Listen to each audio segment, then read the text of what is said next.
Bishnoi gang की जिस तरह से नाम किसी का ले क्या लेना उसको पहचानता होगा गैंग के कोई कोई नहीं जानता होगा। ऑटो चलाने वाला, रिक्शा चलाने वाला कुछ भी कह सकता है। देखिए, धर्म की अपनी जब तक भारतीय जनता पार्टी 26-27 साल का युवा सुबह को आप धर्म की अपील चला रहे हैं, धर्म बचा लीजिए। धर्म क्या है?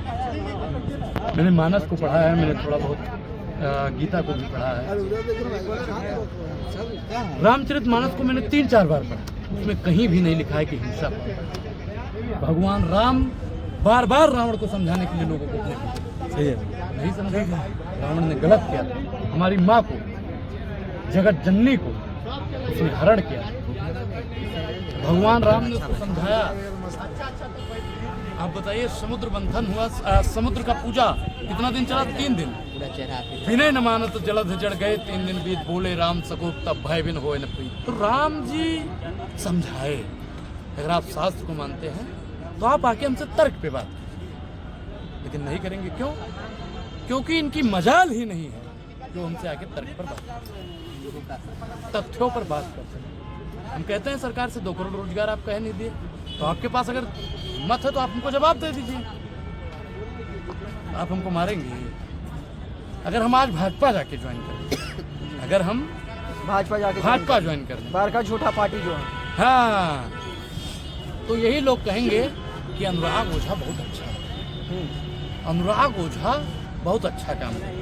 भैया, आप जो बोल रहे हैं कि अगर जो भाजपा हम ज्वाइन कर लेंगे तो हमारे लोग मतलब कि अच्छा ही बताने लगेंगे, बहुत अच्छा ही बताने लगेंगे। लेकिन मैं आपको स्पष्ट कर दूं, तो क्या लगता मैं है अपने समाज को, जो मुझसे जुड़े हुए हैं, बाबा साहब के संविधान को मानने वाले लोग हैं, उनको अनुराग ओझा कभी धोखा नहीं देगा।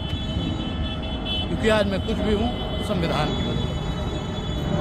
और सरकार से सवाल अंतिम दम तक पूछते रहेंगे, क्योंकि हम उनसे डरने वाले नहीं, डरा के हमारी आवाज़ को बंद नहीं कर। अच्छा, आप पर जो हमला हुआ डिबेट के दौरान में, वो कौन लोग थे कि बिना लॉजिक आपका समझे हमला पर कर दिया? देखिए, हमारे गुरुजी कहा करते थे, समझे तो समझाए दे और बताए दे ठोर, ना समझे तो ठीक है 2 धक्का दे दे। तो अब अनुराग ओझा किसी को समझाएगा नहीं। दुश्मन जो भाषा समझ सके वो भाषा में बात। भगवान कृष्ण को अगर आप पढ़ेंगे तो वो दुर्योधन को नहीं समझा पाएंगे। मोहम्मद साहब को अगर पढ़ेंगे तो वो अपने चाचा को नहीं समझा पाएंगे। तो हम मर्दे किसी को समझा पाएंगे? खासकर भाजपाइयों को, जो लोग पहले से ही समझ के बैठे हैं कि आप हमको कितना भी समझा लीजिए, हम समझने वाले नहीं। यानी कि जो आप पे हमला किया था वो कहीं ना कहीं भाजपा से मतलब कि प्रभावित था। हो सकता है वो सदस्य भी हो, अगर सही से उसकी तहकीकात हो तो कहीं ना कहीं पन्ना धच। अच्छे, जब से आप बिहार में आए हैं, बिहार में कदम रखा, ग्राउंड रिपोर्टिंग करना जब स्टार्ट किया, लगातार आप पर हमला हो रहा है। ये बिहार में डबल इंजन की सरकार है, बोलते हैं नीतीश कुमार की सुशासन की राज है। क्या सुशासन का राज है? आपको बिहार में आकर कैसा फील लग रहा है यहाँ के सरकार के बारे में? देखिए, सरकार जब राजा जब अंधा हो जाए, सेवा जब धंधा हो जाए, तो युग कभी मत समझो खुद को निर्बल या कमजोर, चौराहे पर अभय पुकारो चोर चोर चोर। तो डबल इंजन की जो सरकार कहीं ना कहीं उसका इंजन फेल हो चुका, डबल इंजन का इंजन फेल हो चुका। इसलिए बिहार में मैं मानता हूं कि लालू जी की सरकार में कुछ ना कुछ गड़बड़ियां थी, इसलिए लोग कहते हैं जंगल राज था। आज नीतीश जी खुद को कहते हैं कि सुशासन बाबू हैं।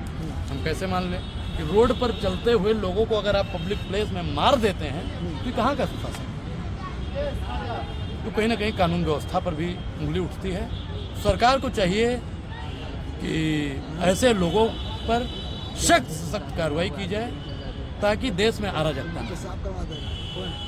अच्छा, अनुराग ओझा यूपी से चलकर दिल्ली से चलकर मैं पूरे देश में घूम सकता हूं, क्योंकि मेरे पास में संविधान है। संविधान का सबसे बड़ा ताकत। हाँ, और ये मुझे पूरे देश में घूमने की इजाजत देता है कि ना आप तय करेंगे, ना नीतीश जी तय करेंगे, ना नरेंद्र मोदी जी तय करेंगे, ना भाजपा तय करेंगे कि मैं कहाँ जाऊँगा कहाँ नहीं जाऊँगा। मैं पूरे देश में घूम सकता हूँ। तो जेब में गांधी होना चाहिए और हाथ में संविधान होना चाहिए। अच्छा, आपको उत्तर प्रदेश से क्यों भगा दिया गया है, जो अपने बिहार में शरण लिया है? बिहार में आने का रीजन लिया, बिहार में चुनाव आने वाला है और मैं जहाँ भी चुनाव होता है मैं सामाजिक मुद्दों पर काम करता हूँ। आप लोग जानते हैं सरकार से सवाल पूछने के लिए मैं यहाँ भी आया हूँ और लगातार कवरेज जारी रहेगी, डरने वाले नहीं है। जो पैसा नहीं देगा कब उससे तक सवाल चलेगा ये? पूछेंगे।